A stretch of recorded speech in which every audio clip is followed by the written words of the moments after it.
কি সুন্দর না মাছগুলো খেলা করছে। আর কানিস আর ক্রিস আইসক্রিম নিয়েছে, কিন্তু আইসক্রিমটা খেতে গিয়ে ওদের অবস্থাটা দেখো। তো হ্যালো এভরিওয়ান, আমরা যে রুমটাতে আছি মায়াপুরে সত্যিই খুব সুন্দর জানো তো। তার মধ্যে এই যে দুটো বেড দিয়েছে, দুই ছেলেই দেখো দুটো বেড দখল করে নিয়েছে। আর কানিসের যে কি মজা হচ্ছে, বেডের উপর কি সুন্দর লাফাচ্ছে, ওর তো খুব মজা হয়েছে। আর অনেকটা জার্নিং করে আসা হয়েছে, তার জন্য একটু টায়ার্ড হয়ে গেছিল। আর এই যে আমাদের গোপু সোনাদের এখানে বসানো হয়েছে, আর বাইরের ভিউটা না সত্যিই খুব সুন্দর ছিল, তাই ভাবলাম তোমাদেরকে একটু দেখায়। আর জানলাটা খুলতেই প্রথমেই দেখো ইসকন মন্দিরটা ঠিক দেখা যাচ্ছে, কি সুন্দর লাগছে না, অপূর্ব সুন্দর যাকে বলে। আর এই যে সাইডে কি সুন্দর মাঠ দেখা যাচ্ছে, দেখো সবুজ প্রাকৃতিক দৃশ্য, সত্যিই খুব ভালো লাগছে জানো তো। এইরকম সুন্দর দৃশ্য দেখার পর আর নিজেদের তো কষ্টই মনে হচ্ছে না, মনেই হচ্ছে না যে আমরা এতটা জার্নি করে এসেছি। তারপরেই আমরা নিচে চলে গেলাম। আর এই যে নিচে দেখো রঙিন মাছগুলো খেলা করছে, আর এইগুলোই জানো তো আমার ছেলেদের খুব মজা হচ্ছে দেখতে, তার জন্য ওরা দাঁড়িয়ে দেখেই যাচ্ছে। কানিস তো বিলকুল আসতে চাইছে না। আর আমরা এখন দুপুরবেলা যাচ্ছি একটু দুপুরের খাওয়া দাওয়া করতে, কারণ আমাদের আসতে অনেকটা লেট হয়ে গেছে। তাই ঈশ্বরদান ভবনের যে খাবারের কুপনটা দেয় সেটা আমরা পাইনি, তাই পাশে যাচ্ছি যেখানে খাবার মিলবে। তো দেখা যাক কোথায় খাবার পাওয়া যায়।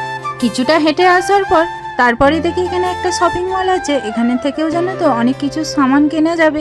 তারপরে আমরা চলে এলাম এই যে গোবিন্দাস প্রসাদমে, কারণ এখানে জানো তো অনেকটা লেট অবধি প্রসাদ পাওয়া যায়। তো তারপরেই আমরা ভেতরে ঢুকে আগে জানো তো কুপনটা কেটে নিয়েছিলাম, তারপরে এই যে কুপনটা নিয়ে চলে এলাম এখান থেকে খাবারটা নেবো বলে। তো এই যে কুপনটা দিয়েছি, তো আমাদের খাবারটা রেডি করছে। আর তার মধ্যে কানিস এখানে দিব্যি খেলা হচ্ছে।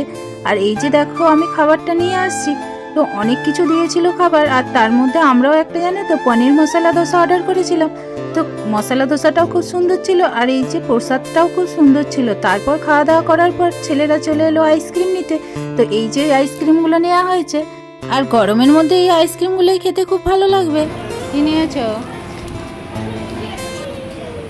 কানিস তো এই আইসক্রিমটা নিয়েছে, নেওয়ার পর ওর জানো তো খুব মজা হচ্ছে, কারণ গরমের মধ্যে ঠান্ডা ঠান্ডা খেতে কান্না ভালো লাগে।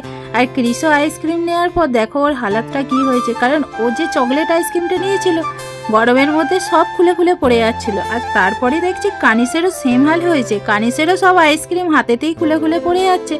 ওদের আইসক্রিম খাওয়া হয়ে যাওয়ার পর তারপরেই আমরা চলে এলাম বিল্ডিং এর নিচে। আর এখানে এসেও দেখো দুই দাদা ভাই কিরকম মস্তি করছে আর খেলা করছে। আর এইখানে দেখো গাছগুলো না সত্যিই খুব সুন্দর হয়েছে, আর গাছের ফুলগুলো দেখো কি সুন্দর ফুটেছে।